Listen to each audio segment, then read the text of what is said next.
Good morning, good afternoon, good evening everybody. जो भी जब भी इस वीडियो को जिस भी टाइम पे देख रहा है उस हिसाब से इकोनॉमिक्स का एक और क्लास स्टार्ट करते हैं। हम लोग का चैप्टर चल रहा था डिमांड, थ्योरी ऑफ डिमांड, जो कि पहला चैप्टर है।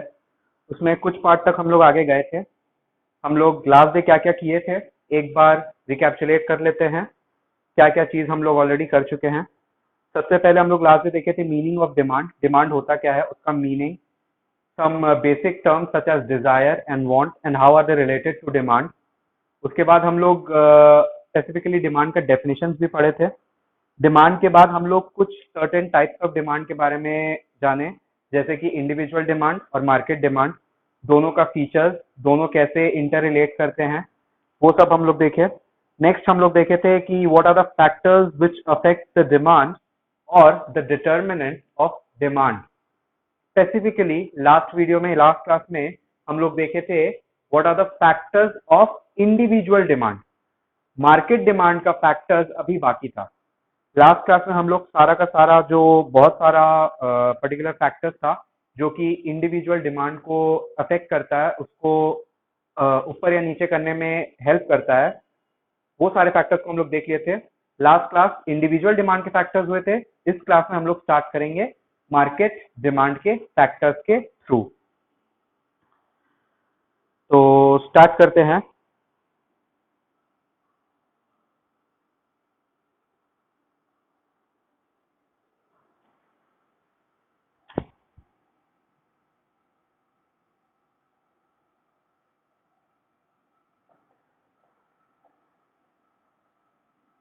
Theory of demand, factors of market demand.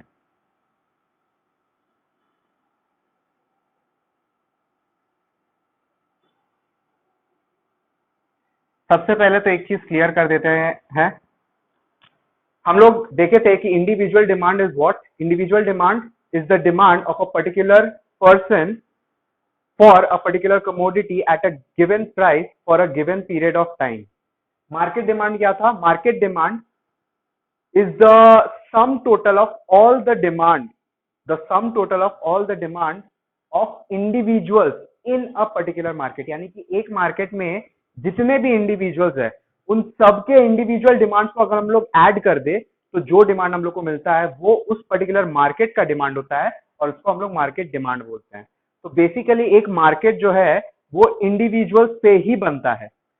अगर एक मार्केट इंडिविजुअल से ही बनता है तो सबसे पहला factor, the first and foremost factor जो कि मार्केट डिमांड को इन्फ्लुएंस करेगा, यानी कि मार्केट डिमांड को अफेक्ट करने का सबसे बड़ा फैक्टर क्या होगा? वही सारे फैक्टर्स होंगे जो कि इंडिविजुअल डिमांड का होता है। मार्केट इंडिविजुअल से बना हुआ है तो मार्केट डिमांड जो अफेक्ट होता है उसमें सारा का सारा फैक्टर जो कि इंडिविजुअल डिमांड को अफेक्ट करता है वो इंक्लूडेड रहेगा।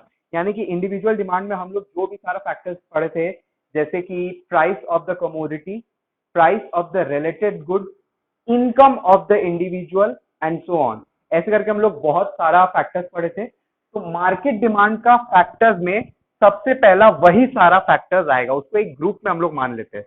यानी कि factors of market demand always include, ध्यान देना, इंक्लूड, हमेशा इंक्लूड करता है all the factors of individual demand.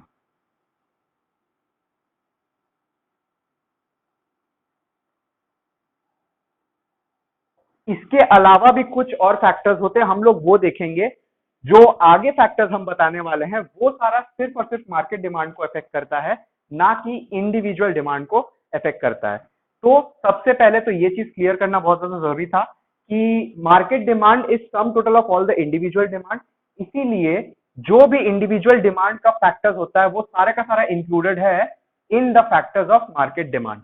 अब सेपरेटली क्या क्या फैक्टर्स होते हैं वो सारा चीज हम लोग देख लेते हैं, वो सारे पॉइंट्स हम लोग देख लेते हैं। सबसे पहला है पॉपुलेशन, नेक्स्ट है season and weather.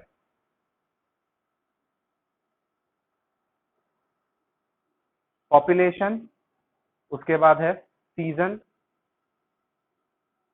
And weather.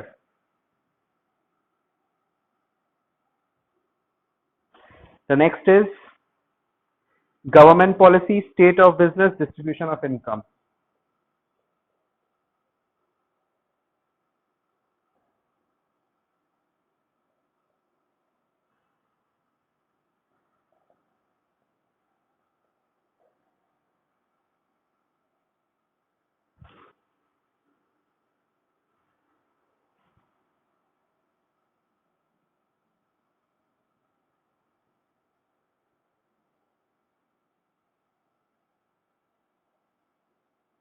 ये 5 फैक्टर्स ऑफ मार्केट डिमांड तुम लोग के बुक में ऑलरेडी दिया हुआ है। एक एक करके डिटेल में जानने का कोशिश करते हैं। सबसे पहले तो ऑब्वियसली किसी मार्केट में कितना इंडिविजुअल्स है। Market 1 and suppose this is market 2। Suppose एक मार्केट है जिसमें टोटल 15 इंडिविजुअल्स है, एक और मार्केट है जिसमें सिर्फ और सिर्फ 6 इंडिविजुअल है। किसी एक पर्टिकुलर कमोडिटी का बात कर लेते हैं, सपोज मान लो पोटैटो। ऑब्वियसली जब लोग ज्यादा रहेंगे, पॉपुलेशन ज्यादा रहेगा, तो उस मार्केट में उसका मार्केट डिमांड हमेशा ज्यादा रहेगा is respect to the market 2 which has only 6 consumers. यानी कि अगर पॉपुलेशन किसी भी मार्केट का बहुत ज्यादा होता है तो जनरली उस पॉपुलेशन का डिमांड किसी एक पर्टिकुलर कमोडिटी का ज्यादा होगा which will result in more market demand of that particular market. एक मार्केट में पॉपुलेशन कितना है, यानी कि कितने नंबर ऑफ इंडिविजुअल्स है जो कि एक पर्टिकुलर कमोडिटी को डिमांड कर रहे हैं, वो कितना ज्यादा है या कम है, that determines or affect the market demand of that particular market. The next is season and weather. किसी एक पर्टिकुलर मार्केट में, मार्केट तो बहुत सारा हो सकता है जियोग्राफिकल मार्केट हो। सपोज इसी केस में ले लेते हैं, इन दिस केस सपोज मान लो इसमें भी अब 6 पॉपुलेशन सेम कर देते हैं, 6 इंडिविजुअल इसमें भी है, 6 इंडिविजुअल इसमें भी है, बट ज्योग्राफी दोनों का अलग अलग है। Geography as in the location is different, यानी कि एक सपोज मान लो जम्मू में है, जम्मू एंड कश्मीर में, और एक सपोज मान लो साउथ इंडिया में है, सपोज चेन्नई। दोनों का ज्योग्राफी और लोकेशन अलग है, बट दोनों एक पर्टिकुलर मार्केट है, दोनों में सपोज मान लो 6 इंडिविजुअली है। क्या लगता है किसी एक ऐसा प्रोडक्ट का अगर हम बात करें जो कि सीजन और वेदर से बहुत ज्यादा अफेक्ट होता है, सपोज मान लो वुलन क्लोथ।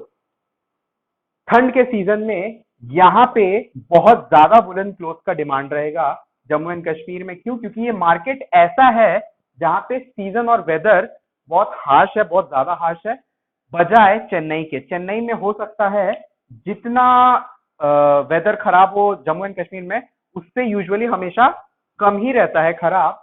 तो उस केस में हम लोग देख सकते हैं कि जो वुलन क्लोथ का डिमांड है वो यूजुअली कम रहेगा in case of the second market which we have assumed to be in Chennai।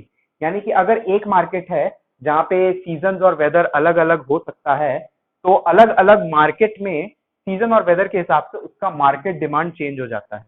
अगर इस मार्केट का बात करें तो यहाँ पे वुलन क्लोथ का डिमांड ज्यादा रहेगा, इस मार्केट का बात करें तो वहां पे वुलन क्लोथ का डिमांड कम रहेगा। Therefore, it seems that season and weather also have an effect on the total market demand of any commodity। Next आता है गवर्नमेंट पॉलिसी। गवर्नमेंट पॉलिसी के अंदर बहुत सारा पॉइंट्स आ सकता है, जैसे कि policy include laws, regulation,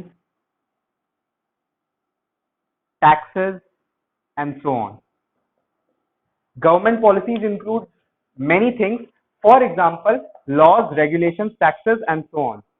government अगर चाहता है किसी एक कमोडिटी का मार्केट डिमांड को अफेक्ट करना, तो वो गवर्नमेंट पॉलिसीज के थ्रू करता है। फॉर एग्जांपल सपोज मान लो एक रियल लाइफ एग्जांपल लेते हैं। आज के डेट में सिगरेट्स और अल्कोहलिक ड्रिंक्स के ऊपर ऑलमोस्ट 50 to 70% टैक्सेस लगाया जाता है। 50 to 70% टैक्सेस क्यों लगाया जाता है? ताकि वो चीज महंगा हो जाए।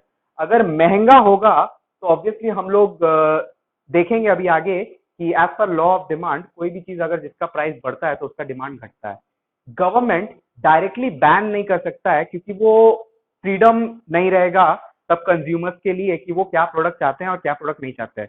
बट गवर्नमेंट हेल्थ को देखते हुए किसी भी कंज्यूमर का, अपने सिटीजन का, वो चाहेगा कि वो लोग सिगरेट्स या अल्कोहलिक ड्रिंक्स या सो ऑन जो कि हेल्थ के लिए इंजूरियस हो सकता है, उन सब चीज को कम से कम यूज करे, उसका डिमांड कम से कम हो। उसका डिमांड को कम करने के लिए वो लोग गवर्नमेंट पॉलिसीज के थ्रू, लॉज, रेगुलेशन, टैक्सेस के थ्रू उसको रेगुलेट करने की कोशिश करते हैं। किसी भी चीज पे फॉर एग्जांपल टैक्स को अगर बढ़ा दिया जाएगा, उसका प्राइस बढ़ जाएगा और आदमी लोग उसको कम खरीदेंगे। किसी भी चीज को अगर सस्ते में दिया जाए, यानी कि सब्सिडीज, फॉर एग्जांपल एलपीजी पे हम लोग को सब्सिडीज मिलता है, लोअर इनकम ग्रुप के आदमी को राशन में बहुत सस्ता दाम पे सामान दिया जाता है। वो सब क्यों दिया जाता है सस्ते पे? क्योंकि उन लोग को सब्सिडी मिल जा रहता है। सब्सिडी बेसिकली टैक्सेस का ठीक उल्टा रहता है।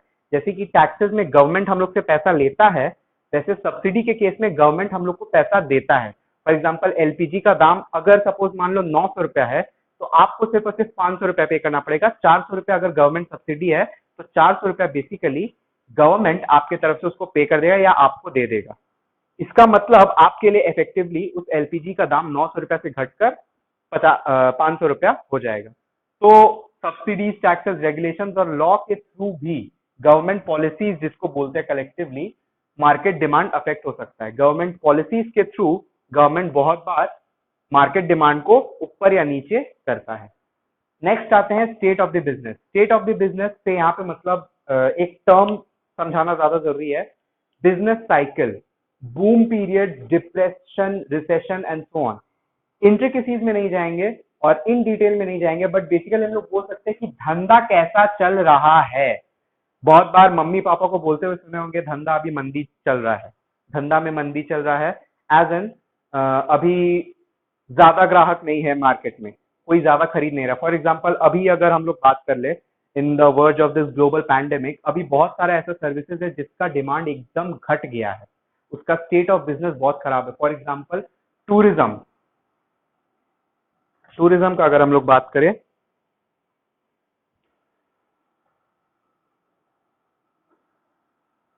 टूरिज्म का बात करें, फिर hotel, restaurant and so on, ये सारे बिजनेसेस अभी बैठे हुए हैं। इन सब में ग्राहक जा नहीं रहा है, कस्टमर्स इन सब चीज का डिमांड नहीं कर रहा है बिल्कुल भी। तो स्टेट ऑफ द बिजनेस बहुत खराब है। वही कुछ कुछ केसेस में, फॉर एग्जांपल अभी का एग्जांपल ले लेते हैं हम लोग, इस पैंडेमिक, कोविड-19 के पैंडेमिक का एग्जांपल ले लेते हैं। अभी के केसेस में एक बिजनेस बहुत ज्यादा चल रहा है जो कि है मेडिसिन का। मेडिसिन, मास्क, सैनिटाइजर, उन सब का स्टेट ऑफ बिजनेस बहुत अच्छा है और बहुत ज्यादा अमाउंट में मार्केट डिमांड हो रहा है उन लोग का। तो बेसिकली किसी कमोडिटी का, किसी मार्केट का स्टेट ऑफ बिजनेस क्या है, यानी कि बिजनेस कैसा चल रहा है, धंधा मंदी है या धंधा में बूम पीरियड है, बूम है, रिसेशन है। बूम एज इन जब धंधा बहुत अच्छा चलता है, डिप्रेशन, रिसेशन का मतलब क्या है, जब धंधा मंदा चल रहा है या बिल्कुल ही खराब चल रहा है। तो उस केसेस वो भी एक फैक्टर बन जाता है विच determines the market demand of any commodity. Next आता है इनकम डिस्ट्रीब्यूशन। ध्यान देना, इंडिविजुअल डिमांड में हम लोग पढ़े थे कि income of the consumer is a factor of individual demand. यहाँ पे इनकम ऑफ द कंज्यूमर के बारे में हम लोग बात नहीं कर रहे हैं, इनकम डिस्ट्रीब्यूशन का बात कर रहे हैं हम लोग। इनकम डिस्ट्रीब्यूशन का मतलब क्या है कि सपोज मान लो एक कंट्री है, उस कंट्री में टोटल वेल्थ है सपोज मान लो 100 करोड़ रुपीज। ये डिस्ट्रीब्यूटेड कैसे है? सपोज मान लो इसी कंट्री में 10 लाख आदमी लोग हैं। डिस्ट्रीब्यूशन अगर इक्वली हुआ तो मतलब हर एक आदमी के पास, एक पर्सन के पास ऑलमोस्ट 10 रुपीज रहेगा। ये इक्वल डिस्ट्रीब्यूशन ऑफ इनकम है, बट ऐसा रेयरली कभी देखा जाता है। इनकम डिस्ट्रीब्यूशन हमेशा अनइवन रहता है, it is not distributed equally. यानी कि ऐसा हो सकता है कि 3 लोगों के पास ऑलमोस्ट 50 करोड़ हो और बाद बाकी सबके पास मिलाकर 50 करोड़ हो। यानी कि जो अमीर है वो बहुत ज्यादा अमीर है, जो गरीब है वो बहुत ज्यादा गरीब है। इनकम डिस्ट्रीब्यूशन भी मार्केट डिमांड पे बहुत ज्यादा इफेक्ट डालता है। कैसे? उस केस में अलग अलग टाइप की कमोडिटी पे अलग अलग डिमांड किया जाता है। सपोज मान लो एक कंट्री है जहां पे इनकम डिस्ट्रीब्यूशन में सब के सब वेल्दी पीपल लोग आते हैं, यानी कि इनकम प्रॉपरली डिस्ट्रीब्यूटेड है और बहुत ज्यादा है, तो वहां पे लग्जरी गुड्स का बहुत ज्यादा डिमांड होगा। लग्जरी गुड्स का मतलब क्या है? ऐसे गुड्स जिसका यूनिट प्राइस बहुत हाई होता है और वो बहुत हाई वैल्यू के गुड्स होते हैं, जिसका नेसेसरी नीड्स नहीं रहता है बट लग्जूरियस नीड्स रहता है, यानी कि जो अगर ना हो तो भी काम चलेगा, बट हम लोग का लाइफ को और ज्यादा लग्जूरियस बनाने के लिए वो जरूरी है। फॉर एग्जाम्पल, महंगे super cars, centralised AC system, then very expensive food item, basic items नहीं, वेरी एक्सपेंसिव फूड आइटम, वो सारे लग्जरीज के कैटेगरी में जाते हैं। तो इनकम डिस्ट्रीब्यूशन अगर अनइवन रहेगा, तो rich section of the society, अगर सपोज मान लो किसी कंट्री में किसी इकोनॉमी में ज्यादा रहेगा, तो लग्जरी गुड्स का ज्यादा डिमांड होगा। वहीं सपोज मान लो इनकम डिस्ट्रीब्यूशन ऐसा है कि बहुत सारे पुअर पीपल भी है, पुअर पीपल लोग कभी भी लैम्बोर्गिनी और ऐसा ऐसा महंगा महंगा चीज के बारे में, महंगा फिश, महंगा फूड, महंगा कुछ भी घर या बड़ा बंगला, लग्जूरियस आइटम्स का कभी भी, लग्जूरियस कमोडिटी का कभी भी वो लोग डिमांड नहीं करते हैं। वो लोग हमेशा नेसेसिटीज या कंफर्ट का डिमांड करते हैं। नेसेसिटीज या नेसेसरी गुड किसको बोलते हैं? वो गुड जिसके बिना लाइफ को चलाया नहीं जा सकता, जैसे कि बेसिक फूड, आटा, दाल, चावल, potato and so on, these can be termed as necessities, necessary goods। वहीं एक और कैटेगरी ऑफ गुड्स आता है, दो कैटेगरी ऑफ गुड्स के बारे में हम लोग बात की, लग्जरीज और नेसेसरीज। एक और कैटेगरी आता है जिसको हम लोग बोलते हैं कंफर्ट। कंफर्ट मतलब जो नेसेसरी तो नहीं है बट लाइफ को और ज्यादा इजी बनाने में हेल्प करता है। फॉर एग्जाम्पल, सपोज किसी के पास फैन है, तो एसी उसके लिए कंफर्ट हो सकता है, बिना एसी के भी काम चलाया जा सकता है, बट एसी के थ्रू हम लोग अपने आप को और थोड़ा आराम दे पाते हैं, ज्यादा कंफर्टेबल फील कर पाते हैं अपने लाइफ में। सपोज मान लो किसी के पास बाइक है, तो कार उसके लिए कंफर्ट, एक नॉर्मल बेसिक सा कार सेडान उसके लिए एक कंफर्ट गुड बन जाएगा। तो इस तरीके से हम लोग देखते हैं कैसे population, season and weather, government policy, state of the business, income distribution and so on, they are the factors of market demand, including all the factors of individual demand. यानी कि इंडिविजुअल डिमांड का जो factors रहता है वो तो market demand को affect करता ही करता है, उसके अलावा ये सारे फैक्टर्स भी है जो कि किसी के मार्केट डिमांड, किसी पर्टिकुलर कमोडिटी के मार्केट डिमांड को अफेक्ट कर सकते हैं। पॉज करके एक बार ये पॉइंट को उतार सकते हो तुम लोग वीडियो को।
नेक्स्ट जो टॉपिक है हम लोग का वो some other types of demand है। Some other types of demand as in, अभी तक हम लोग डिमांड के बारे में बहुत कुछ जान चुके हैं। डिमांड का दो टाइप्स के बारे में हम लोग ऑलरेडी बात कर चुके हैं, जो कि था इंडिविजुअल डिमांड और मार्केट डिमांड। उसका फीचर, उसका डेफिनेशन, सब कुछ हम लोग देख चुके हैं। नेक्स्ट जो चीज है जिसके बारे में हम लोग बात करेंगे वो है कुछ और types of demand, some other classification. कुछ और भी क्लासिफिकेशन है जिसके थ्रू डिमांड को एक्सप्लेन किया जाता है, वो सारे हम लोग डिटेल में जानेंगे। बोर्ड पे कुछ टाइप्स ऑफ डिमांड लिखे हैं: joint demand, competitive demand, direct demand, derived demand, composite demand.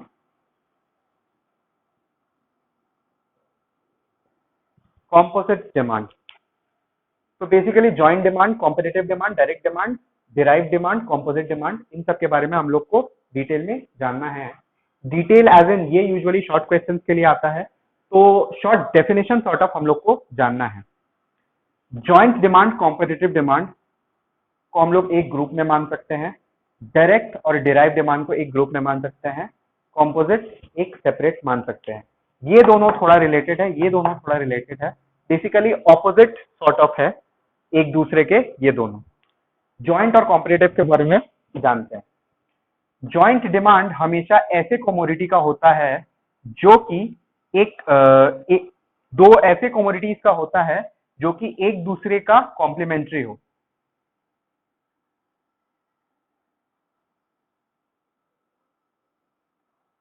Complementary good,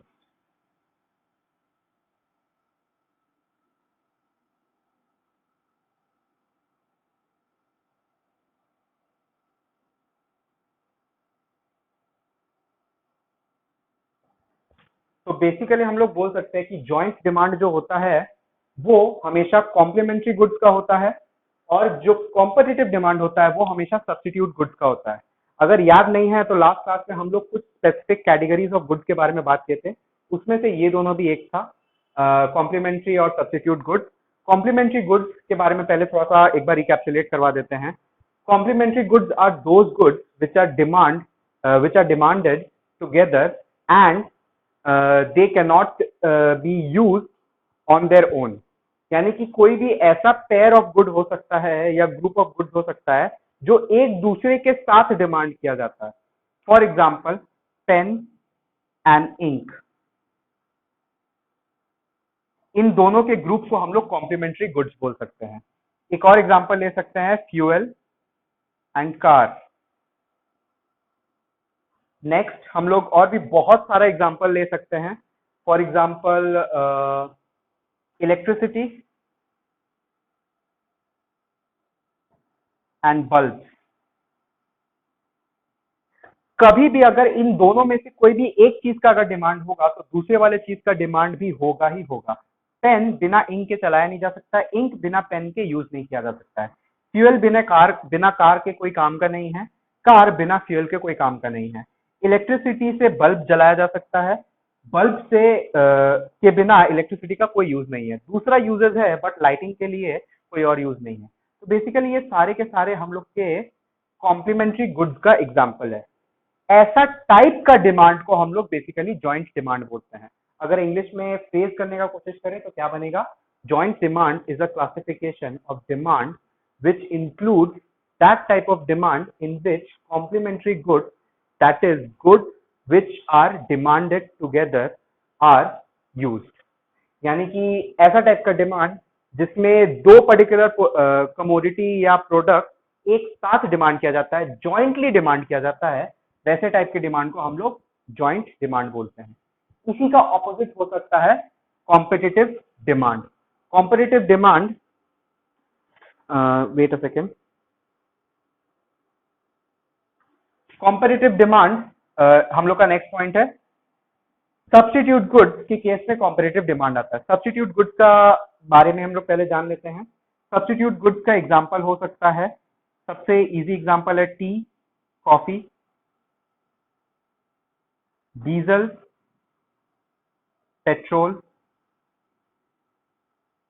कोल, चारकोल,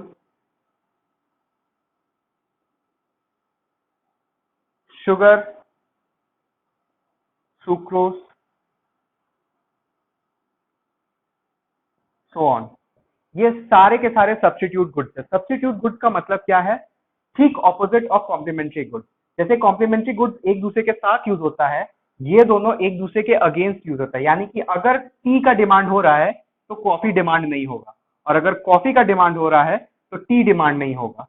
एक बार में कोई क्या चाय और कॉफी एक साथ दोनों पी सकता है? नहीं।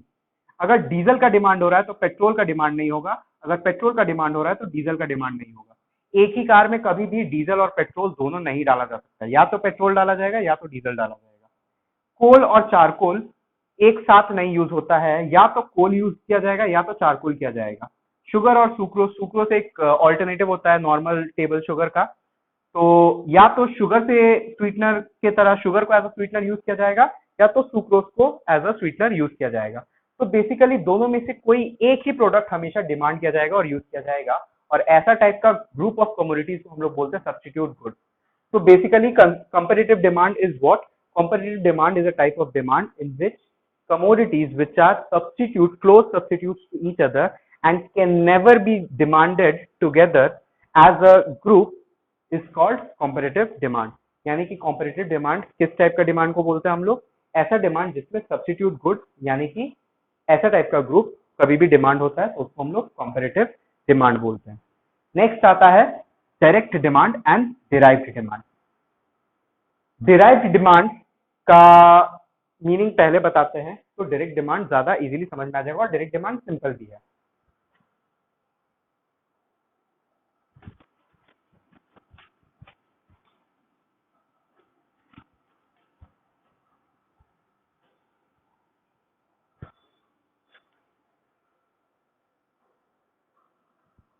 डिराइव्ड डिमांड इज व्हाट कहते हैं, एक घर है, एक घर नहीं है, सपोज मान लो एक लैंड का प्लॉट है, मेरे को एक घर चाहिए, हम एक घर डिमांड कर रहे हैं, यानी कि उसके ऊपर मेरे को एक घर चाहिए। ये घर बेसिकली किस चीज से बना होगा? ईंट, पत्थर, bricks, cement and so on, iron pillars and so on. तो बेसिकली हमको चाहिए क्या? हमको घर चाहिए। I am demanding a house. उस हाउस को बनाने के लिए क्या क्या चाहिए? ब्रिक्स,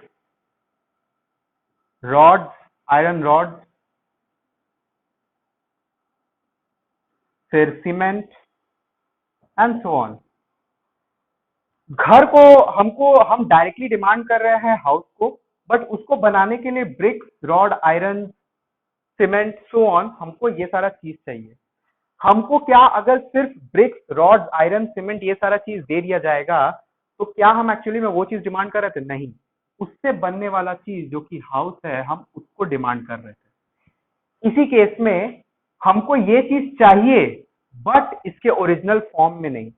हम ये चीज डिमांड कर रहे हैं बट इस चीज के लिए इसको डिमांड नहीं कर रहे, इससे कुछ और चीज बनेगा, हम उस चीज का एक्चुअली में डिमांड कर रहे हैं।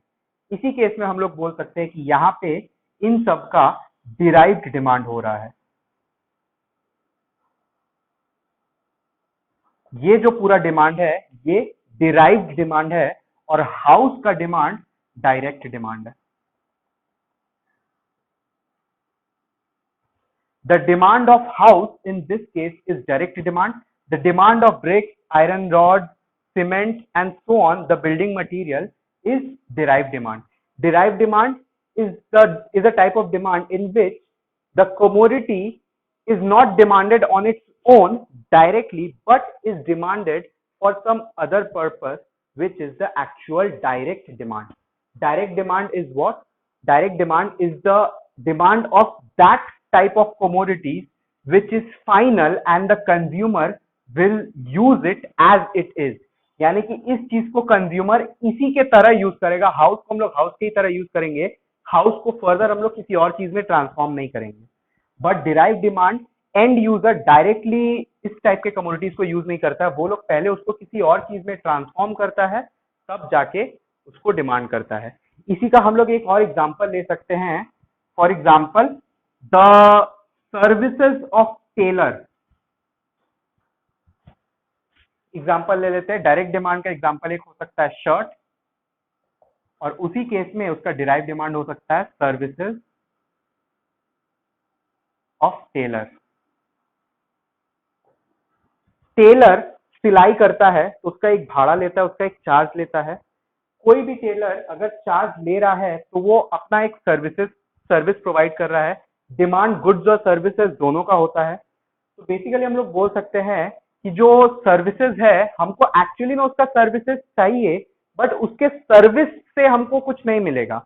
उसके सर्विस से जो बनेगा, यानी कि उसको ट्रांसफॉर्म करके जो बनेगा, वो हम डायरेक्टली डिमांड कर रहे हैं। हम शर्ट को डिमांड कर रहे हैं, और शर्ट को बनाने के लिए जो सर्विसेज चाहिए, या एक और एग्जांपल ले सकते हैं, शर्ट को बनाने के लिए जो कपड़ा चाहिए और उसको बनाने के लिए जो बटन चाहिए, उसको बनाने के लिए जो सर्विसेज चाहिए, उसका डिमांड मेरे लिए डिराइव्ड डिमांड हो जाएगा।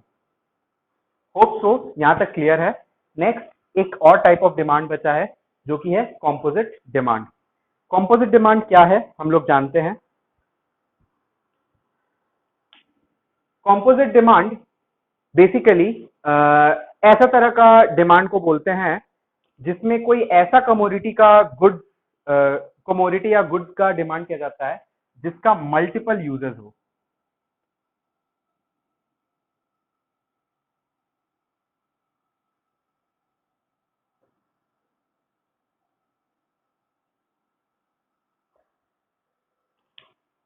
एग्जाम्पल लेते हैं तो ज्यादा क्लियरली समझ में आएगा। एग्जाम्पल ले लेते हैं फ्रेश काउ मिल्क।